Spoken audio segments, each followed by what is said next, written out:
All right, welcome back to the Built on Purpose podcast. I'm your host, Max Hansen, the CEO of Y Scouts, where we find purpose aligned and performance proven leaders. Speaking of, today our guest is Jared Smith, who is the executive chairman at Blue Media, a leading experiential marketing company known for the large scale event branding and creative visual solutions.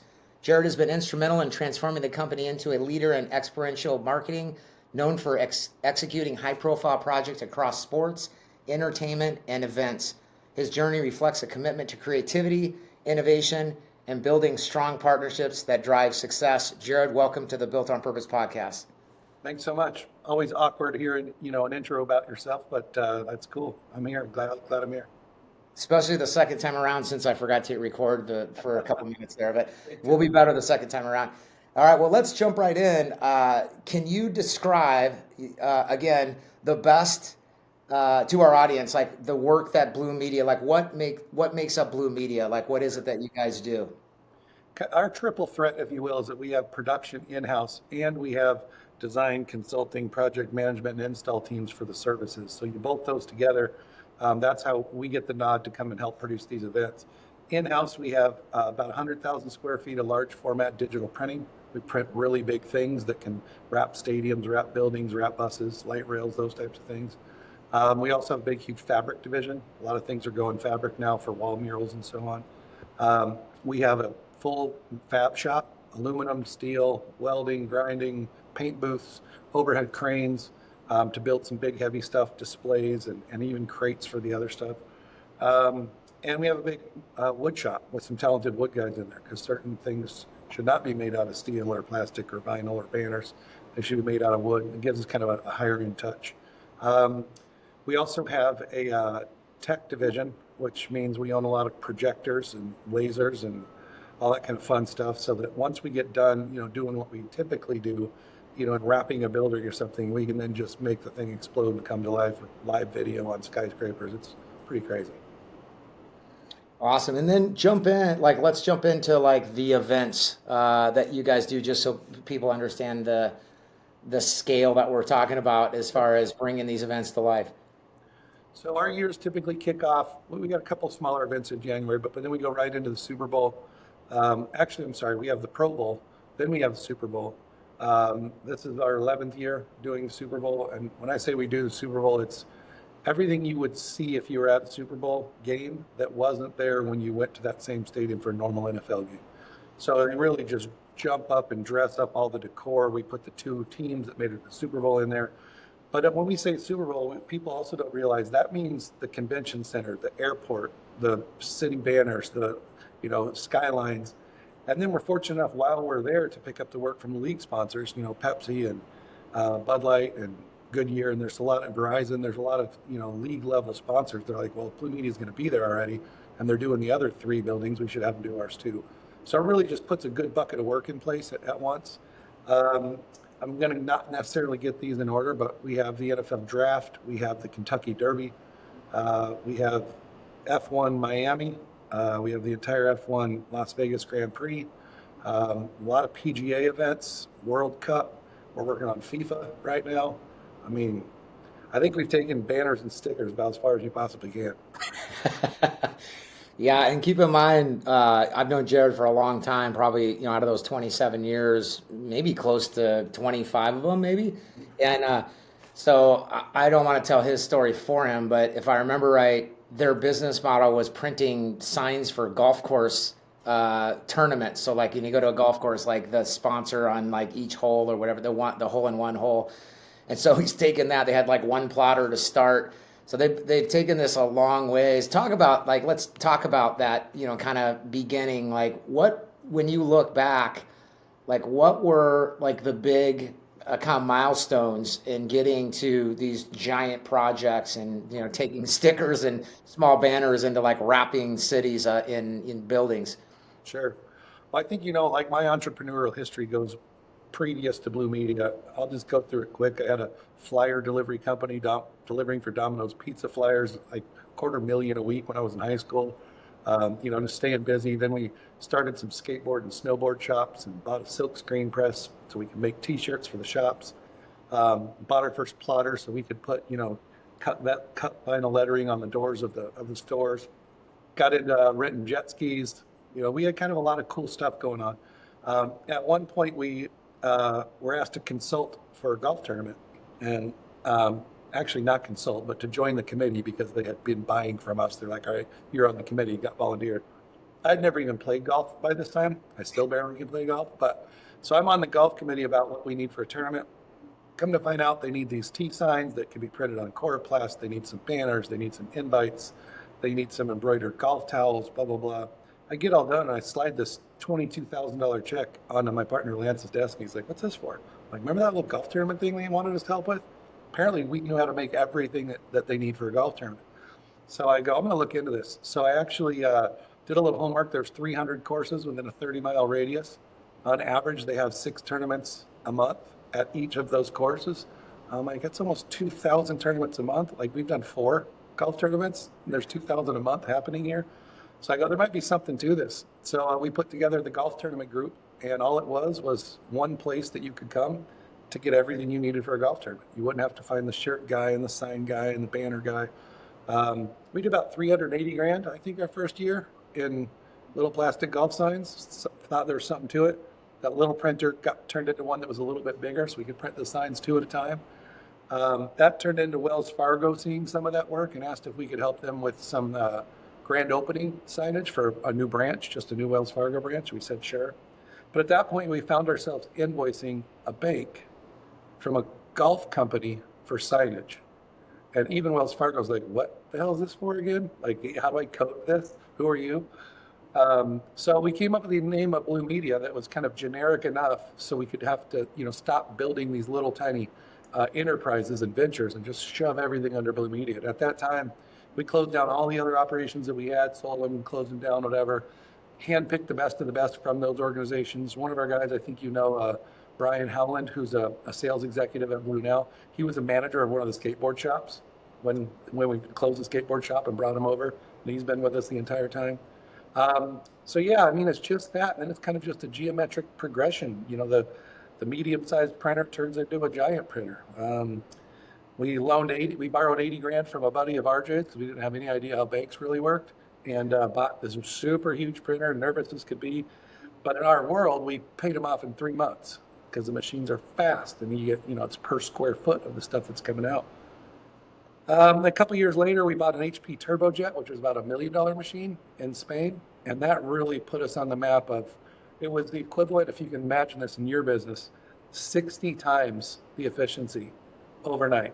So a bus would take us 22 hours to print before this machine and 22 minutes once we had the machine. So that changed everything, who our clients were, what we were going after, and so on.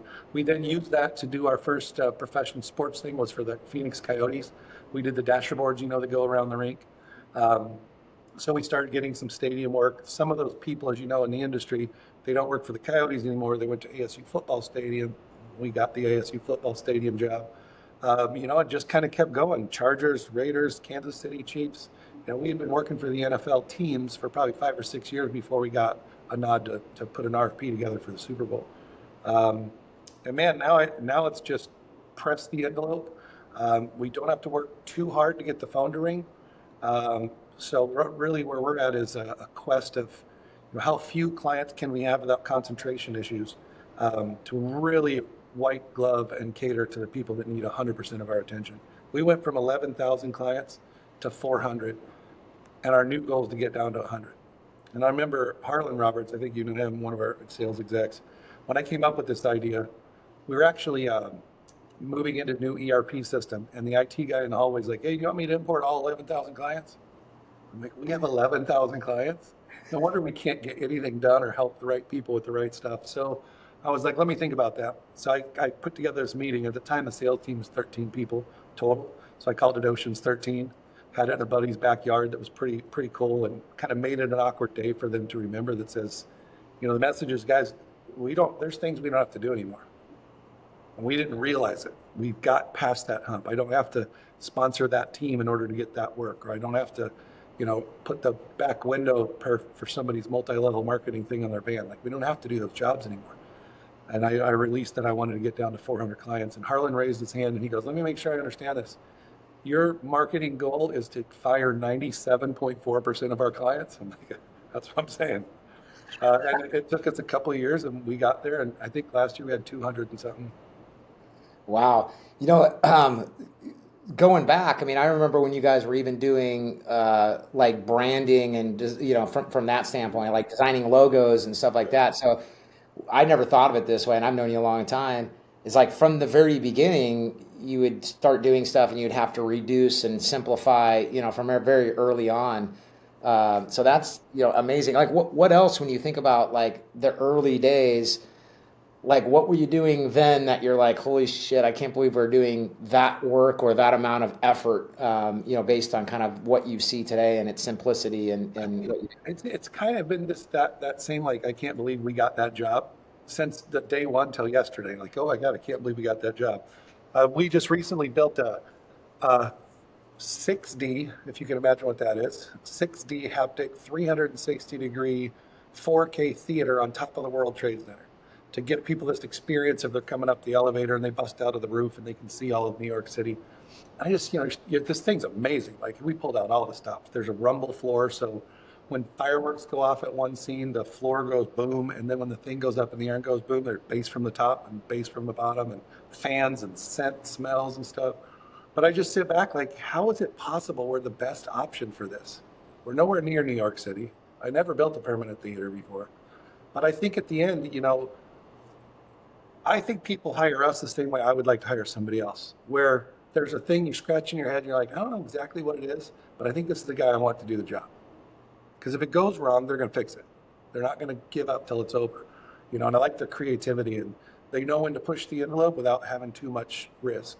So I really think that's kind of the thing. But I mean, from day one, we would make golf tournament signs and we had to talk to, let's use Wells Fargo again. We had to call Wells Fargo to get access to their branding so we could make their sign look good. So I mean, we're dealing with Fortune 500, making golf signs for them, but dealing with Fortune 500, like right out of the gate, like who was taking our call. And what's really cool back in those days, we weren't selling them anything. Hey, Wells Fargo, I understand you sponsored a golf tournament. I'd like to make your signage look good. Can I get some good branding assets to use? And I, absolutely. Thank you for asking. And as you know, there's at least 18 of those full sponsors for every golf tournament. So our Rolodex is building 18 new potential clients at a time. yeah, yeah, yeah. I mean, it's such an amazing, when you look back and you think about it, you're marketing yourselves by marketing other people and embedding your signs and logos and their stuff so they can't forget it. The one thing I do remember, and you kind of alluded to it, I remember you guys had a tagline that was make it perfect, and I know this because I would be on the shop floor, and we'll get into that. Like, I do believe a lot of the success that you guys have had has been your kind of lead by example on the shop floor, which probably led into some challenges as you guys started to scale, which we'll also get into. But talk about the make it perfect. Like, where did that come from? Like, how did you guys drive that culture? Because I think that's what you're talking about, is like you got it right for clients, you'd scrap stuff, you'd start over, you'd make it right. Talk about like how the evolution of that and like how you continue to drive that or drove that through the culture to today. I think to make sure we give credit where it's due, Darren Wilson used to be part of our organization, brilliant creative director, just great visionary, all this kind of stuff. And I remember we sat down one day, like on a quest for a tagline. Nike has just do it. So what does Blue Media have? What makes us different? What's the driver? And we came up with that concept after a couple iterations of make it perfect. And as soon as we saw it, we're like, that's it. And we put it 50-foot tall letters in the warehouse because we make big letters that says make it perfect. People would be passing each other in the production area like, hey, this thing's got a little tiny tear on the corner. You think it's fine though? Because it's going to be over the thing. Like, the customer didn't buy, fine. Make it perfect. So that would be the goal. It's funny how, a lot of YPO later and a lot more experience later and learning about continual improvement, make it perfect's not a good idea. Nobody could ever accomplish that. So we ended up, moving away from it. But there was a time that was right. That was the guiding light. Like, get up a little bit earlier, be ridiculously honest and transparent. If you screw something up, say that was on me and go fix it. That's it. And honestly, like, those are the differentiators that just made us blow past everybody in the industry. We started Blue Media with a $30,000 check from Lance, my partner. He's like, I got 30 grand. We need to make it enough. Salaries, equipment, lease, it's all got to come from that 30 grand. And honestly, we never looked back and we didn't need any other money. So we bootstrapped it from there, start selling golf tournaments and making payroll. I think that scrappiness of this is on us and what we want to do with it from here, really set us apart. The people that we passed, if you will, the people I had on a pedestal when I joined the industry, like, man, could you imagine having that job or, having that machine?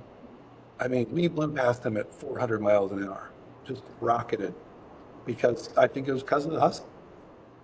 Yeah, yeah. Well, I think I know you're a pretty humble person. I think a lot of it, and not to discredit anybody else, the team you built, but I know from working directly with you just on the small projects that you guys used to be willing to do for us, from like, company signage to wrapping cars for us over the years. And I think that there's a lot there. Talk about how your kind of passion as a person, kind of what you're best at, helped really kind of on the shop floor and with the creativity of kind of what you guys do. And hopefully I didn't kind of answer the question with my question, but what I'm getting Yeah, at is like, talk about like, what is it that like, if you were a cake and the ingredients that make you up, that had made you the leader you are today to build Blue Media, like what are those ingredients that you think are, that have been important to get you to where you are today? sure. I really think it's vulnerability is probably number one. People can see through you if you're not vulnerable. Hey, everybody, everything is fine. They're like, no, it's not. We missed sales by 280 grand. So I never did that. I was like, hey, everybody, we missed sales by 280 grand. Just very, and that's my fault. And this thing we wanted to try didn't work. Because that just gets to the point faster. If you have the truth for the problem, you're closer to getting it solved than if you don't even have the truth for the problem. You know, to kind of quote Jocko, if everybody's ever listened to him, which he's amazing, he says, when the problems are owned, the problems are solved. And I really tried to do that top down through Blue Media. I remember somebody going, hold on a second, you're going to try to make this my fault? I go, no, I want you to try to make it your fault. And they're like, but what do you mean? I wrote the job folder up correct. The guys in the back didn't read it. That's why it's broken. He goes, they always screw it up. I'm like, so when you put this job folder in, you knew they were going to screw it up? He's like, what did you do about it to avoid the screw up that you knew was going to happen? He's like, I guess I could have got a big pink piece of paper and put grommets are 13 inches, not 12, and shoved in the job jacket. I'm like, that's not a bad idea. And he's like, are you serious? I go, you put through something that wasn't going to work, and then guess what happened? It didn't work. And he's like, is this another one of those Jared games? And I said, absolutely. Because if you find a way to make it your fault, what could I have done? Go shoulder tap the guy and go, hey, there's this thing coming up that's not normal. It's got a high probability for us to get it wrong, so I just want to let you know it's coming through about 2 o'clock. Did you do that? You know?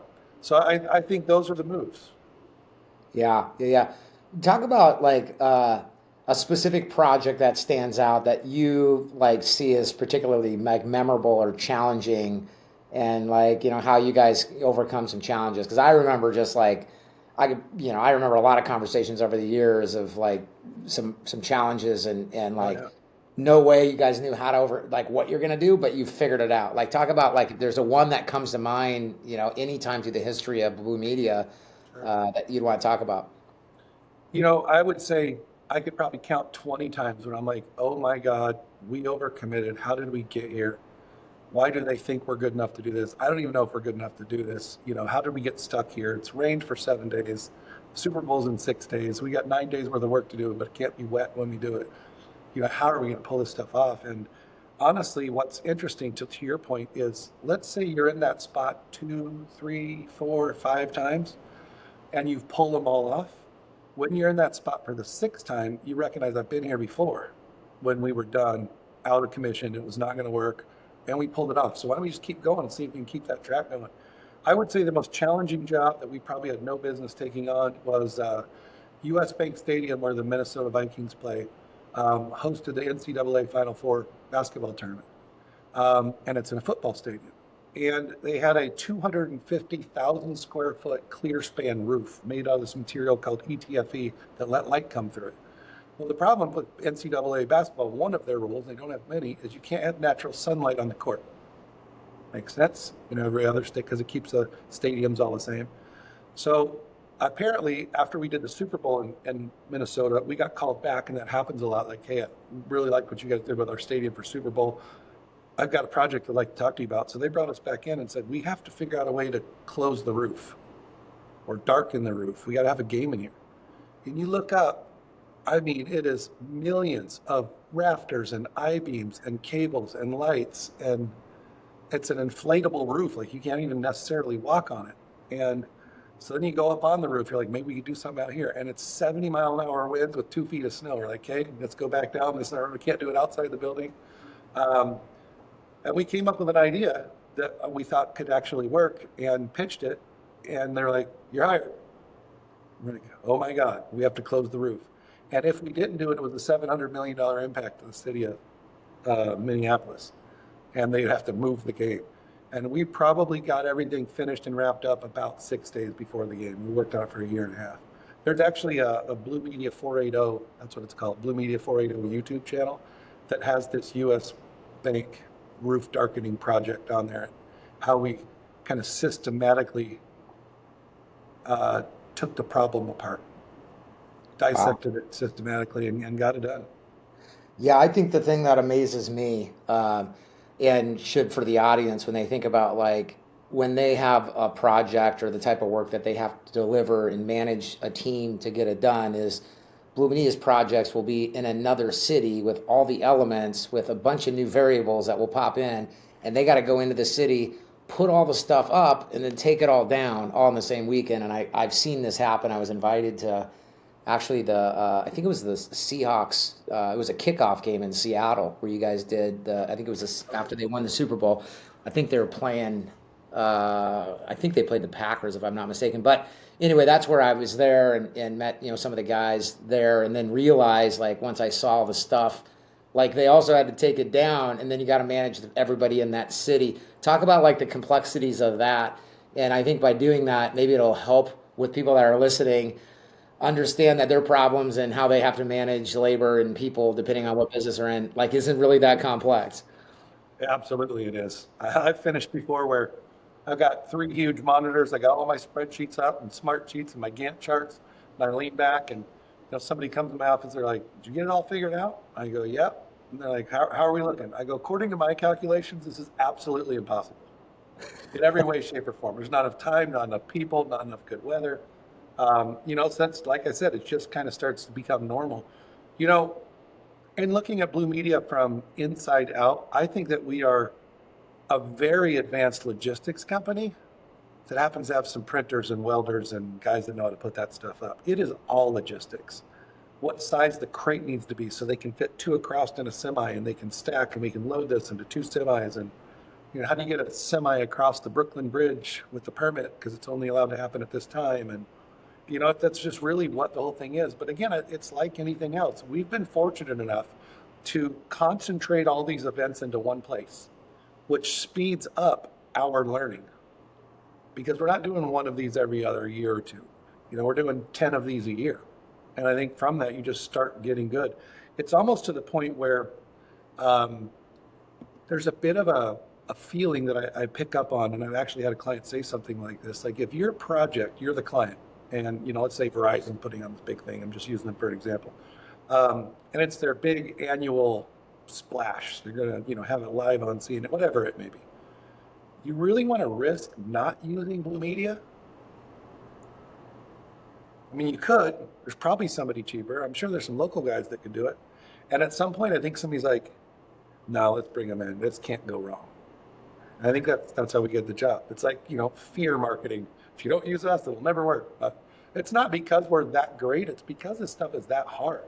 And in most cases, well, I think we're blessed that we're in a competitive market space where they're beatable, or they can't quite catch us yet, or we got up a little bit earlier, like I said before.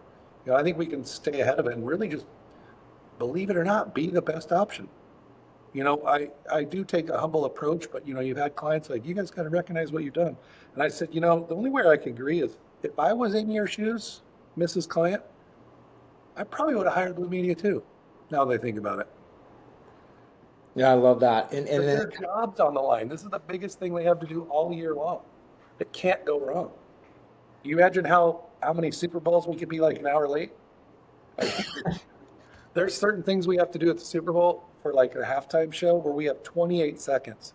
And that includes if plan A fails, executing plan B to like move these tunnel covers back. So they load this stuff onto the field for the halftime show and then put the tunnel covers back because they're going to have the lights off for 28 seconds.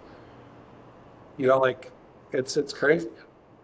Yeah, that is great. What percentage of people are internal employees versus external at these events? I mean, just because I think about like you not only have to manage your internal team and logistics, but then a lot of times you're having to give instruction and manage, labor from another city that's kind of helping you guys with stuff. So give an idea of like what that looks like. We have about 150 people in-house at Blue.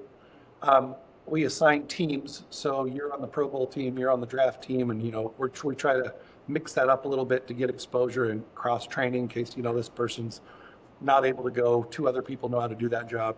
Um, and I would say outside of that, there's probably a common 50 people, whether it's specialist installers, guys that can scale skyscrapers right alongside us, or we're just really slammed and we have to compress all this work into 2 weeks. About 50 subcontractors that we work with a lot, where, this group of six, the group of four, will bring them in to help.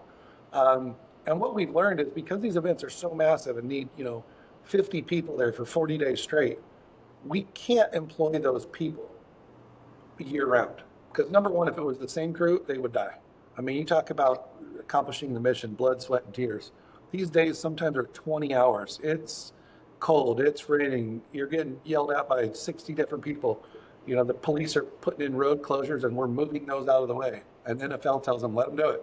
Like there's just a lot of stuff we deal with. And, we can't have those people year round. It's got to kind of be a group that we pull from. So yeah, I'd say 150 in-house, about 50 subcontractors. I'm sure there's 20, 30, 40 other guys that are real specialists that we might need for one day on something on a water tower or that we would bring in. But we got a great core. When you think about you personally as a leader through, all these transitions, like what drove you, and then also what, I guess, trade-offs did you have to make in your life because you're in the event business? Like this isn't necessarily on your schedule. Like it's an event that has to happen and you're cramming it. So kind of talk about like those things, like, like the actual how you dealt with stuff. Sure. Well, it's interesting you phrase it that way because I wouldn't probably call them sacrifices because I didn't recognize it at the time. Hey, honey, I got to leave for 11 days and you've got a brand new baby. I'll be right back. I recognized how awesome she was about that, but not really what sacrifice I was making because I wasn't there. You know what I mean? Or didn't get to have that time. And luckily, I've been blessed with, Kelly that cares and helps and everybody else that's around me. But um, I don't know. I've always, I think, as you know, I've had every single job at Blue Media. I know how to design and illustrate. I ran a printer. I can probably laminate something. I've had all the jobs. I've installed by myself. Um, and I think because that helps me relate to the staff. But to your point, it also helped in the transition, or it hurt in the transition of, okay, now I need to become an executive and serve this company from a different level and really get enterprise value and have this company mature. Um, Okay, so then if you're not going to do it, Jared, who's going to put zip ties on the cables next year? Well, somebody's could do that, right? I met, I had the fortunate experience of meeting, I think he was a VP global marketing for Marriott. We were doing a big sleepover suite dome. We have these projection domes and create these environments. People come in and just blow their mind with 360 video. And we were setting it up inside Mall of America. And I knew they were going to have a press walkthrough in about an hour.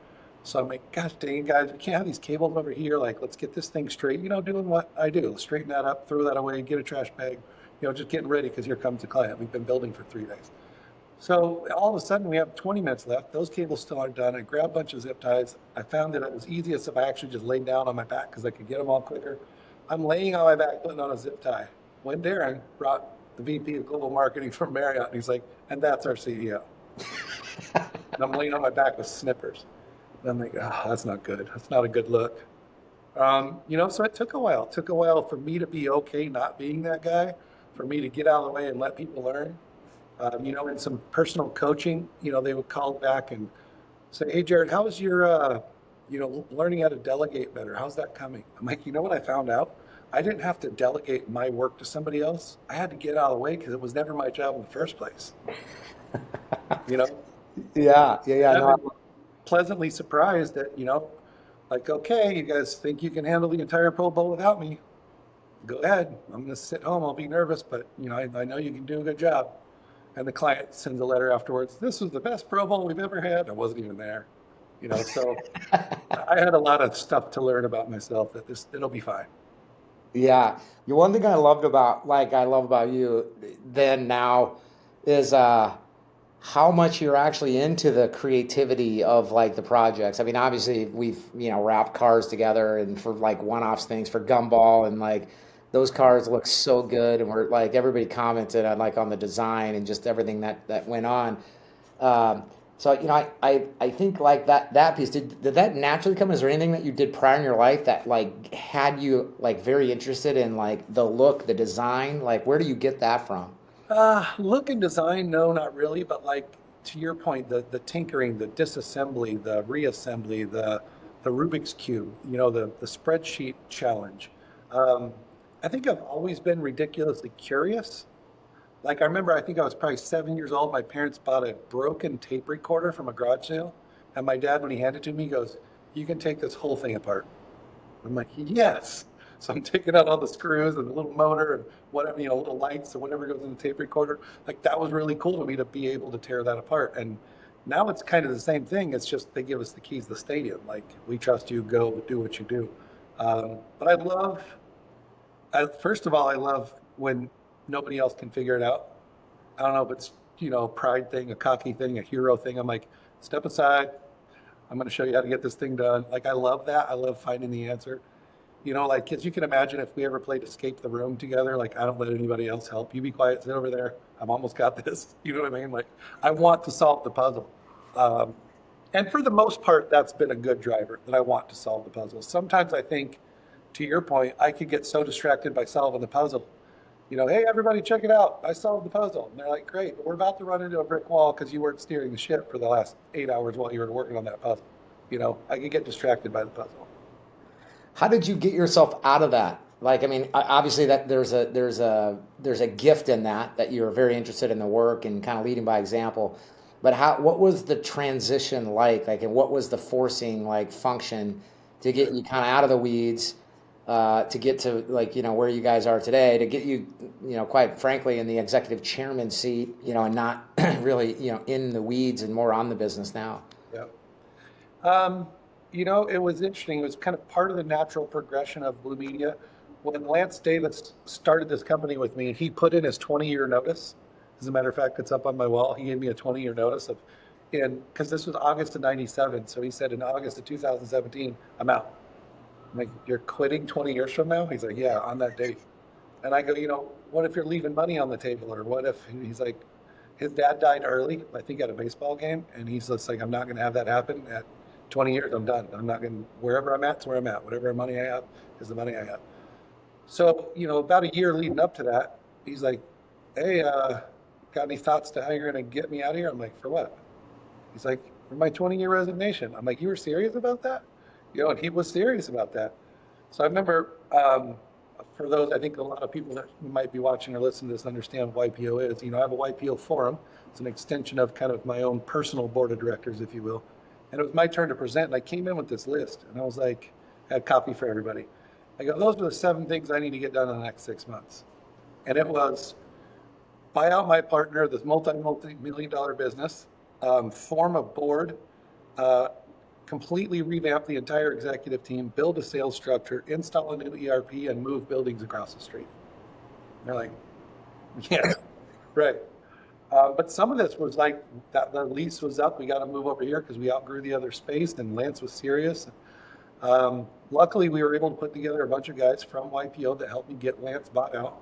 Um, and that came with strings, as you can imagine. They get a board seat, like, oh my gosh, this is scary. I'm not going to have complete control of everything. So I would say the first piece of transition was getting used to somebody else's in the kitchen. You know what I mean? And it's not even necessarily a matter of trust, because if you trust somebody a lot, that's also exactly how it could have went wrong. Well, I trusted the guy. So that's not quite enough. You need to learn and feel good about it. And really what worked for me was distractors of, well, what other puzzles could I solve outside the organization that have nothing to do with day to day that I could bring this solved puzzle thing in? Like, here's a tool. We built something called Event Track, this software application that, I mean, you can imagine there's 20,000 parts to a Super Bowl. And honestly, when I got done with Event Track, I'm like, how did we do this without Event Track?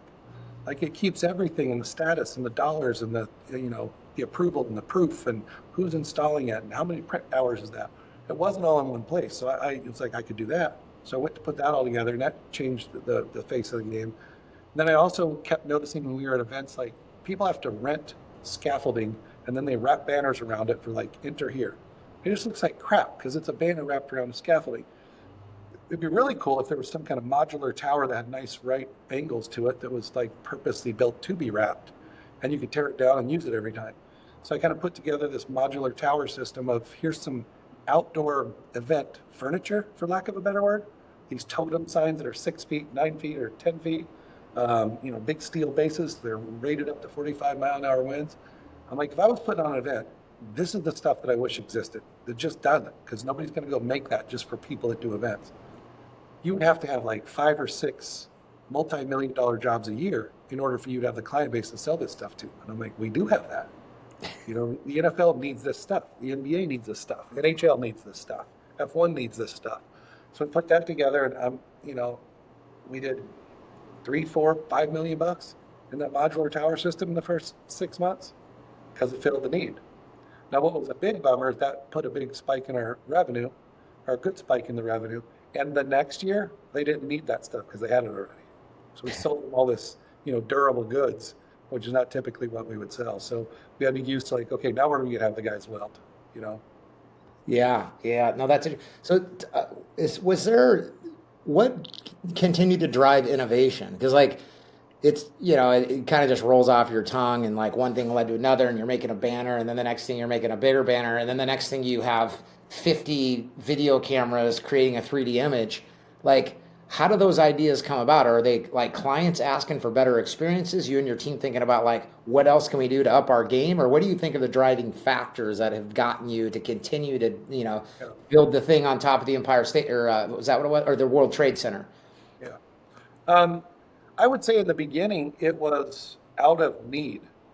Like the way we're doing this is not working for us. This takes too long. These things keep falling off, so we would innovate for ourselves because we got, like you said, we're out of town. We're going to be here Tuesday, Wednesday, Thursday. We need to be done and go home. So while we're there, this has to work. So isn't there a way here's a perfect example. You know what, blue painter's tape, you pretty much put it on anything and take it off and doesn't hurt the wall. So we came up with the concept, what if we had a tape that was like blue painter's tape on one side, so it really easy came off the wall, and the other side was like super permanent 3M VHB. So you could walk right into somebody's conference room, put this tape on the wall, tape this big sign there, and when they wanted to take it down, the blue tape came right off, but it would never fall off because it had the permanent on the back. So it was like, we would innovate to help improve our tool set and then realize when we're done with all that, like this is a benefit to the client too, because we can get out of there faster than anybody else. We don't have to paint the wall when we're done. So that's kind of how innovation started. But then to your point, as our competition started to realize what's happening and as some games got elevated and the world globally is getting smaller, folks that are working on Olympics in Dubai and the Dakar Rally are kind of sniffing around like maybe we can get some of this US work. So you're like, we kind of need to keep up in our game here. And with clients like the NFL, we'll get rave reviews, cool like gift box things like, influencers get, which is really cool with a letter from Peter O'Reilly and, it's teammates like you that get this done and signed with a football and a Super Bowl ticket. But they all end with the same thing. Just make sure next year is better than that. You're like, I don't know how we are. I mean, think about we got New Orleans now and we got to beat what we just did in Vegas. But that's the assignment. Go beat it.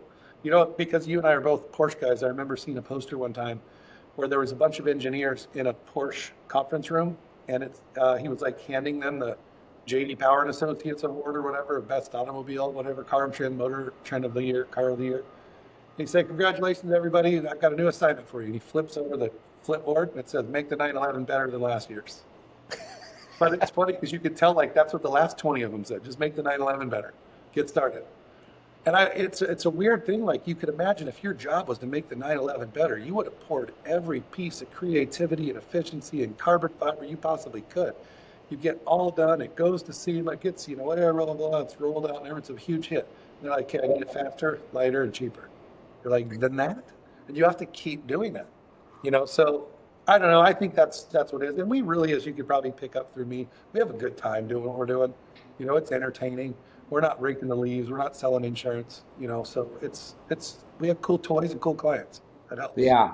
I mean, I even remember back in the day, I would stop by the shop and just like we'd hang out on the shop floor and do stuff. I Yeah, mean, sometimes there was events, but like, because it was fun. Like, there was cool shit to look at. There was like, yeah, cool equipment, stuff happening, cool projects coming in.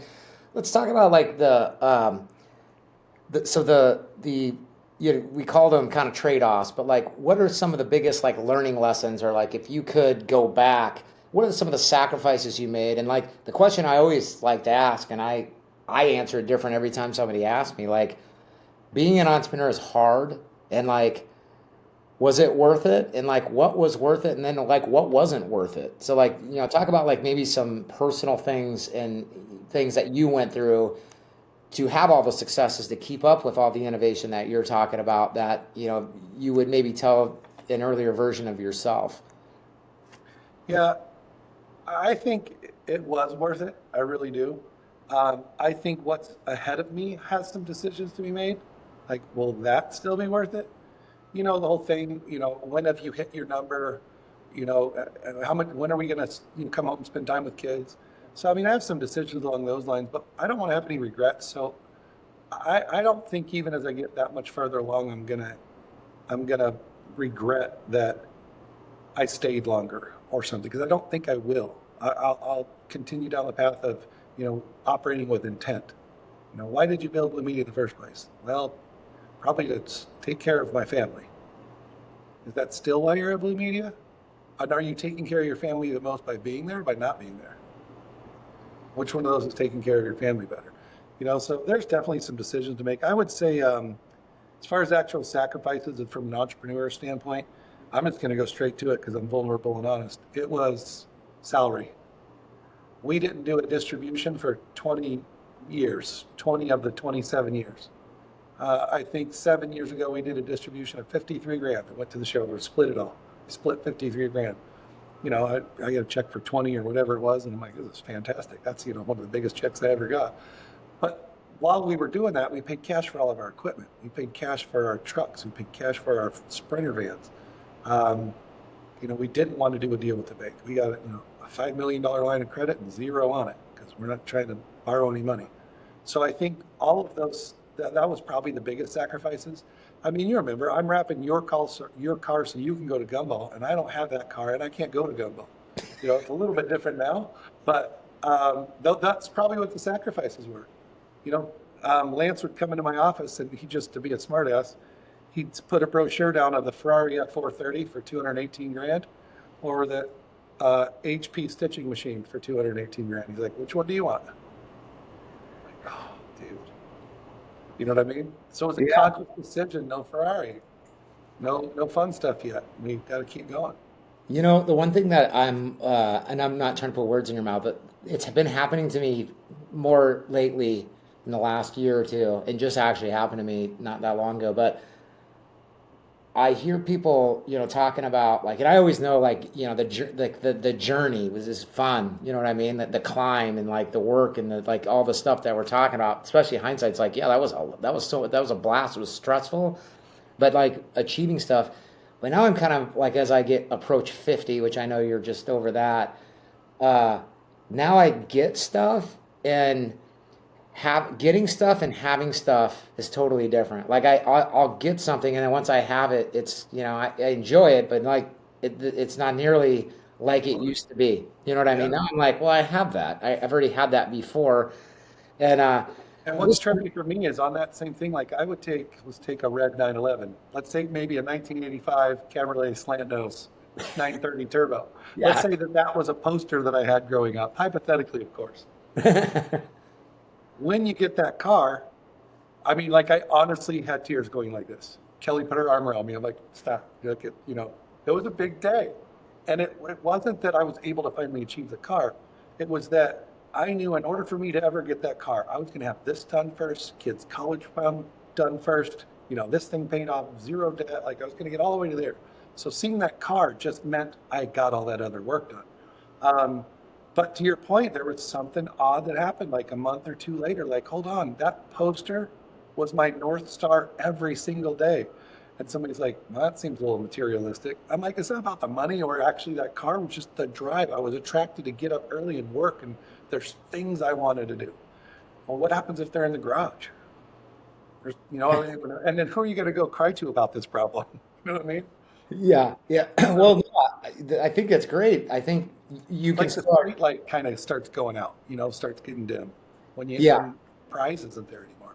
but like hypothetically, that car, it still sounds like you can attach the right meaning to it. Like you just rattled off all the things important. So when that car, you see it, you haven't forgot the fact that you did all the steps that you need to do to get that car. So that's interesting because I think if when I'm having the trouble, maybe if I can attach or reframe the meaning, because I think the Yeah. meaning to like what happens in your life, I think, is one of the most important things. If people can reframe it, which obviously you're excellent at doing, with all the different challenges that we've been talking about in building the business and in your life, it still sounds like you still are able to attach the right meaning to things, which I think is pretty, pretty Well, noble. again, what's interesting for me, I feel so blessed. Like the lessons and the people that I've met along the way, like, what if I never met that guy? Or what if I never heard that seminar? Or some of the YPO things. Remember, I was always bragging about what the Swami said at that one YPO thing that changed my life, changed the company. I still talk about it to this day. Like, what if you weren't there? So I really think there's been these hand placed little nuggets all the way along. But about 25 years ago, I met with a guy from Northwestern Mutual about starting some perm life insurance, about doing a 401k for both media and so on. And when we're done with that, he's like, okay, let's do, we're doing some personal stuff. He has his yellow pad and paper out, and he's like, okay, to make this clear, my job is to help you get what you want by the time you want it. That's what my job is. It really boils down to. So we need to figure out what you want and when you need to have it by, and I'll go start doing my homework. We'll get a plan to make that happen. I'm like, well, what do you mean? He's like, what do you want? Why are you coming here every day? You're working for some reason. I'm like, just all the normal reasons. I want to feel productive. And he's like, oh my God, what do you want though? And at the time I had all these little Porsche models. I don't even remember that office of mine, all the way around the ceiling, a bunch, like 20 different Porsche models. At some point he's all frustrated. He's like, by chance, do you want a Porsche, like, for example? I'm like, yes. Okay. Yeah. All right. I'm with you now. Because my mind wasn't there. My mind was to buy the next Ford pickup. My mind was to buy the next, storage racks for the warehouse. Like, that's what I was collecting. Um, so he's like, okay, how much is it? I'm like, you don't even understand how it works. It depends on what year, make, model, horsepower, options, blah, blah, blah. He's like, I don't want an education in it. I want to know how much the one you want costs. And I'm like, well, it depends how much money I have. He kind of throws the pencil up, you know. And he's like, if you don't have a clear picture, I can't help you. And he honestly like started to pack up his stuff to leave. Like, sounds like you need to figure some stuff out. Call me back when I can help you make that happen. So I'm like, okay, okay. So went home. I started doing some homework. And actually, it's one of the first times I really started paying attention to really the nuances and different models and so on. And I remember landing on this 1984 Speedster, the 911 with the short window and the fat back ends.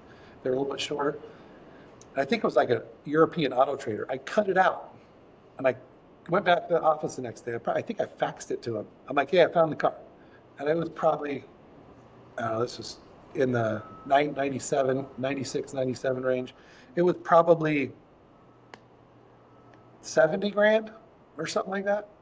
And so I cut that out and sent to him, like, I think this is the portion I want. And he's like, cool, I'm going to do some homework. I'll get back to you with an illustration. I'm like, right on. Now it's all exciting. Like, I might get a Porsche. So he comes back in for the next meeting and he actually had a Porsche key with him. And I'm like, what's that? He slides it across the table. He's like, I've read the homework. I can't believe how you live and what versus what you make and your debt. And like most people don't have financial situations like this. You can go buy that car today. I'm like, really? He's like, yeah. It won't change anything, won't hurt anything. You can accomplish everything else you need. You can go buy that car today. And I'm like, wow, sit back from my office for a second. Like, they're calling your bluff. Like, you got the posters all over the wall. Are you going to go get the car or not? And I said, I'm not going to. And he's like, okay, why? I'm like, there's things I'd want to do first. So he tears up the Porsche illustration page. He gets out his pen. He's like what? Like, we got to get the things that you need to have in order so we can do them in order. I was like, kids' college fund. He's like, I thought you didn't have any kids. I'm like, I don't, but I could start saving for kids' college funds before I buy a Porsche. He's like, okay, how much is that? I'm like, I don't know. He's like, dude, go do your homework. Which college, how much, then get a list, then prioritize, I want this before this, before this. Until you have that, if it works, here's what I'm going to go do. You're you're running on adrenaline, or you're running on cortisol. You're not, you know what I mean? You're not in the groove. You're happy to be entertained enough now to keep coming back to work. But you're not doing it with the right intent. And he took me through a process that really had anything to do with financial planning, but about identifying exactly what it is I'm trying to do, about setting your priorities. I was able to come home with Kelly and have the list like, well, do you think we should do this before we do this? Because when you got alignment at home on, cool, we've made it to step 3. Step 4 is, because we talked about it, it's right here on the list. We're going to make that happen next. And you start going through the list and actually getting some check boxes. You get a smirk because you're like, looks like we might get everything on this list. So I'm going to put this down here. Then it's a magic list. If you just write it down there, you get it.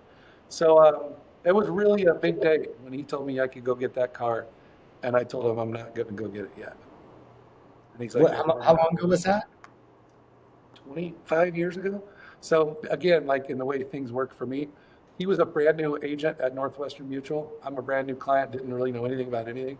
And Northwestern somehow got wind of something and put the picture of me and him and Kelly on the front cover of their annual report that went to 55 countries and 27 languages. It's me and Rick like shaking on the Northwestern Mutual annual report. Yeah, it's great. Where do you So whatever year that report has my picture off, right, that's when it was. okay? Where do you drive meaning for now? Like, what are you looking forward to now? Obviously, your girls are about in college or approaching college, but talk about like the next phase of kind of where you're headed. Because I'm right there with you and kind of in the thick of it as well. But where do you personally derive meaning now, or is that something that you're still trying to figure out because this has been a relatively new transition for you? Sure. Um, we have been in kids with a priority mode, for 10 years. Um, there's a time, when kids are toddlers, they're not priority. They're just stuff you have to do, things you have to deal with, changes of lifestyle things. But now that, they're 15 and 16, it's, permits and driver's license and, we're going to help Maddie get a Jeep. And if we do, should she contribute to it? Because I had to. Now that we have the ability to just buy something for them, is that teaching them the right thing? I don't want to raise trustafarians. I want kids that are grounded in something. So, I would say we're just past the halfway point of our whole entire life as our kids and making sure that they're set. Like you said, I went towards San Diego State with Madison last week, and it was really cool. And I think we're towards, I won't say towards the tail end of that, but they'll be out of here in 2 or 3 years. So for the first time ever, I'm looking over the fence a little bit like, well, so what are we going to do when they're not here? Because that's like 2, 3 years from now, you know?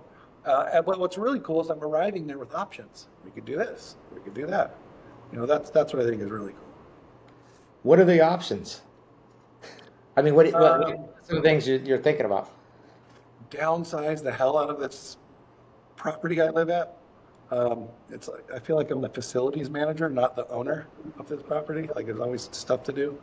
Um, for the first time ever, Kelly would consider moving out of state. She was born here, her whole family's here. It's a very tight knit family. Um, but as we're touring La Jolla and Newport Beach and Costa Mesa and San Diego, she's like, so if we had a second home here, Madison could be in state instead of out of state. I'm like, yeah, we would save 60 grand on your $3 million house if we moved here for that reason. Um, but yeah, I mean, those are the kind of options. We really started getting into traveling and seeing the world, and there's a whole lot left out there to do. Um, how I'm going to be able to help people and how I want to help people from a financial standpoint, and that's a whole thing. Like I want to do some things where very little on my part would make a massive difference for somebody. And I don't want to come across judgy, but for somebody deserving, I want the good guy to win. I want the bad guy to lose. I don't want the bad guy to win the lottery. I want the guy that, helped that lady change her tire. He should win the lottery. And where I can have some influence in that and help one or two of those things happen, I'm into that. But then also from a mentorship standpoint, like I can tell already as being pushed out in a good way for my own learning to executive chairman, I have some time on my hands. And there was a time like that, probably 3 months ago. I got done with a call, 10:45, whatever, wandered down the house, looking outside at the pool, got my hands on my hips. Kelly comes around the corner. She's like, "What are you doing?" I go, "I don't know." She's like, "What do you mean?" I'm like, "I don't have any more meetings today." She's like, "Really?" Because that's not how it was been. She's like, "Well, maybe you could catch up on emails or something." I go, "I have 7 emails in my inbox." And then I noticed over in the corner there was like a BB gun and there was a bird sitting on the thing. So I'm like, "I'll be back." I go out the door with a BB gun to shoot the bird in the middle of the day on a work day. It's just, so I need to feel that to stay productive. And I think that's what I'd be looking for. And again, you talk about options, like I've got options and how I can do that. It could be an official mentor, formal relationship, or I could go help a few people. I'm really not interested in starting over and building another Blue Media, building another enterprise, you know, chasing extra dollars. I'm just really not, that's not me. I don't want to do that. I think, and I knew this, but I think the most profound thing in this whole conversation was the fact that you didn't take a distribution until you're 20 years down the road in the business. Like if I was an entrepreneur listening to this, I would be stopped in my tracks by that because like, and you made it, meaning like, the company's in a good spot, but like 20 years without a distribution is super interesting. I don't think there's many people that are wired like you that would have stuck it out and would have prepared themselves. And Part of it is I didn't know any better. Like, how could you take money out of the company? We still need to get this truck. Like, and that's was my mindset. Like, you can't.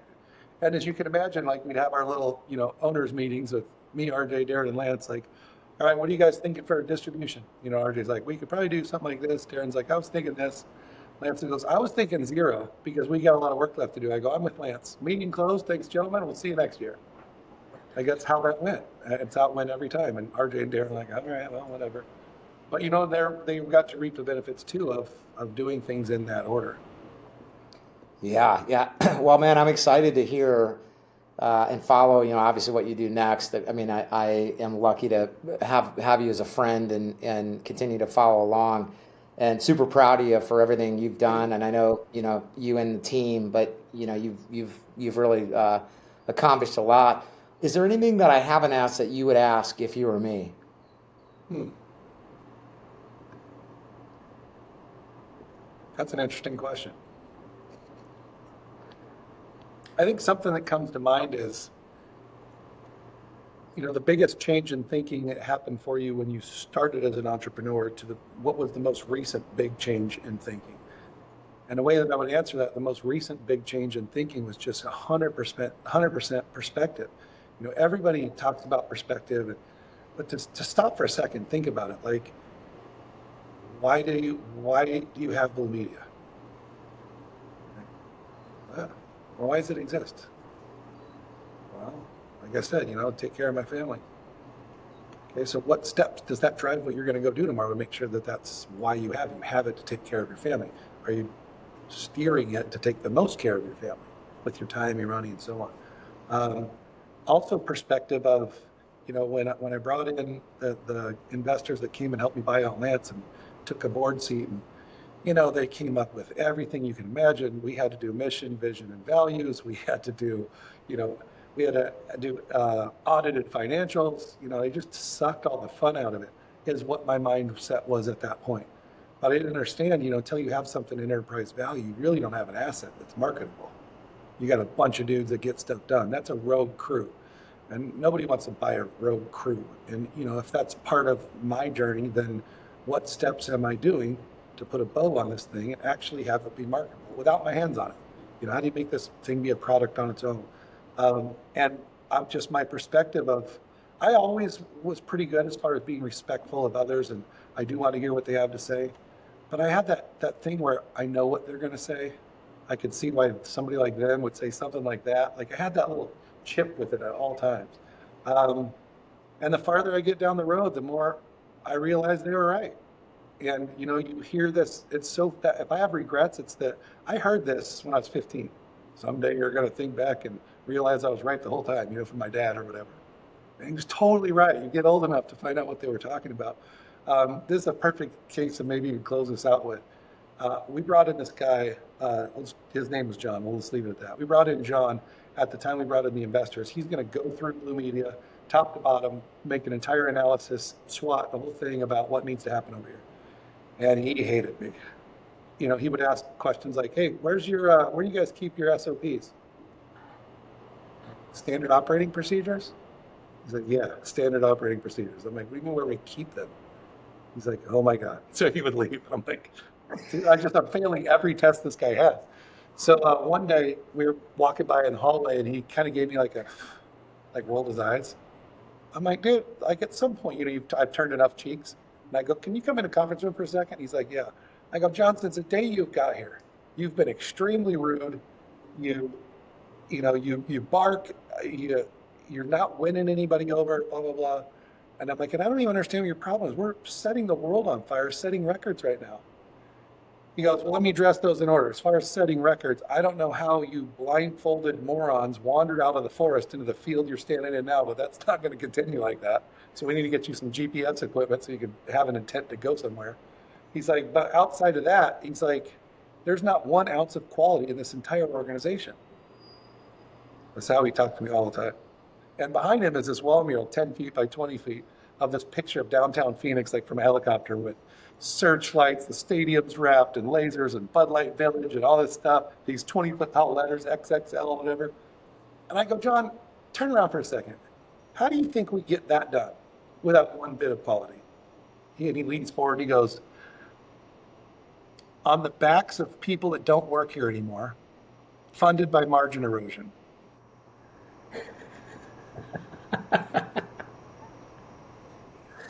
Oh man, that Didn't is have amazing. anything to say. Yeah, yeah, That's yeah. how you got that done. You probably lost half your margin because you didn't do it right, and you had to scramble the jets. And you guys are, he's like, "You're proud of when you're like, man, it was a 20-hour workday." He goes, "You realize that you've completely screwed up if you have to work for 20 hours one day. It's not a badge of honor." So again, when I say perspective, I like to claim that I'm super curious. Then I might encourage others, be more curious why that guy says that. Be more curious what this guy knows. What I really learned from John was how to take a barrage of beating coming at me all day long and just dodge everything, but grab that nugget of knowledge. He was always right. He was an asshole, but he was always right. And so my challenge was, this guy that's extremely brilliant, that's a huge asshole, can I still learn from him? Because if I find a way where I can still learn from him, I'll take the good that I need out of this, and he's going to be gone someday. I won't care. It's not like I got to be best friends with him. Um, so I just kind of, that's what I did. Like, I was curious, like, is there a way? It was a game. It was a Rubik's Cube. This guy's yelling at me, and while he's yelling at me, I'm thinking, like, I wonder if there's a way that I can just ignore that, not push him in the bushes, and hear what he had to say about, quarter in financials, because he was right. So I think that's it. Perspective. Be more curious. All the guys know what they're talking about. Find out how it worked. Find out what didn't work. As you're doing all these interviews, you're asking people for all these game-changing things. We have to realize that when people are asked that, they're going to tell you the thing that was game-changing. And if it doesn't strike you as game-changing, it probably means you don't understand it still. And you should be curious and frustrated about, "I'm not happy that I don't understand what he's talking about. I got to go find out." Yeah. As opposed to, he doesn't know what he's talking about. Yeah, that's interesting. I think we'll kind of close up on this note too. Being curious, and I kind of learned this and learning it the same way, is like a- considering a different way with the thought of being wrong. Yeah. You know what I mean? Like that's what you just described. And like Be I okay think a with lot that. of people, because somebody like you, you're a confident person, you've accomplished a lot, but to your point, you're like, hey, this guy's kind of an asshole, but he's being curious and asking me questions. And I might be wrong in some ways. I might have got Yeah. all this done. It So was anyway, about 48 years old when that concept crossed my mind. Like, maybe I'm the one that doesn't get it. I'm like, no, that can't be it.